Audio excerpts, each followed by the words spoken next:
कर्ण? कौन है? मैं हूं कुंती।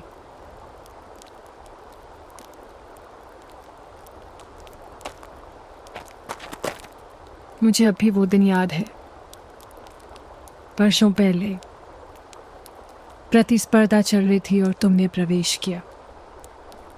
नवविद्यमान कांति योग। आप यहाँ क्यों आई हैं?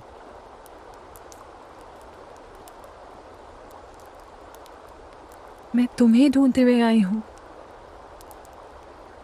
तुम्हारा हाथ पकड़ के अपने साथ ले जाने। आपकी ध्वनि मुझे बीते युग में ले जाती है, मेरे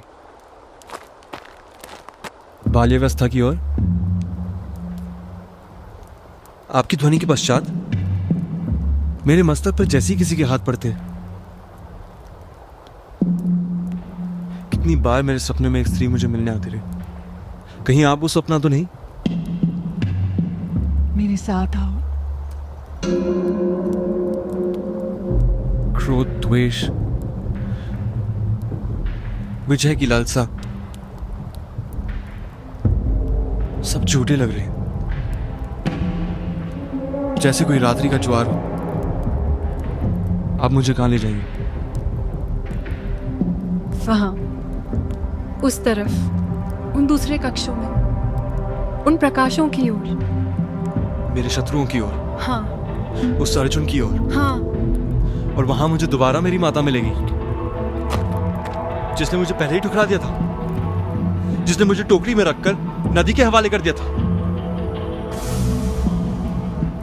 मेरे सबसे कठोर शत्रु भी मेरे साथ ऐसा व्यवहार नहीं करते। उसने कभी नहीं दी मुझे माता की ममता, वही स्नेह। कुंती, जीवन में आज रात पहली बार आपको मेरी चिंता क्यों सता रही है? मैं तुम्हें तुम्हारा अधिकार देना चाहती हूँ, तुम्हारा अस्तित्व देना चाहती हूँ। यह सत्य नहीं है। आप जानती हैं कि मैं युद्ध लड़ूंगा और अर्जुन का वध करूंगा। कर्ण, तुम पुत्र हो मेरे ज्येष्ठ पुत्र। तुम मेरे अंश हो। तुम्हारी माता क्षमा मांगती है। तब मैं छोटी थी। जाओ जाओ, जाकर अर्जुन का साथ दो। जब तुम दोनों एक हो जाओगे तो सब कुछ संभव हो जाएगा। चलो मेरे साथ, चलो उन दूसरी कक्षों, चलो उन प्रकाशों की ओर। चलो करण। मैं मात्र एक सारथी पुत्र, जो आपने तोड़ा है वो अब कभी नहीं झुक सकता। मुझे अकेला छोड़ दीजिए, निद्रामग्न होने के लिए इस रक्तिम नदी में।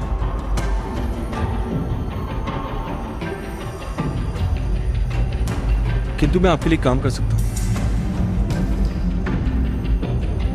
मैं युधिष्ठिर को वध नहीं करूंगा, ये मेरा वचन है। ना ही मैं भीम को मारूंगा, ये भी मेरा वचन है। मैं उन जुड़वा पुत्रों को भी नहीं मारूंगा। मैं वध करूंगा तो सिर्फ अर्जुन का। हम दोनों में से किसी की मृत्यु तो निश्चित है, उसकी या मेरी। और युद्ध के पश्चात आप 5 पुत्रों की माई गलाएंगे।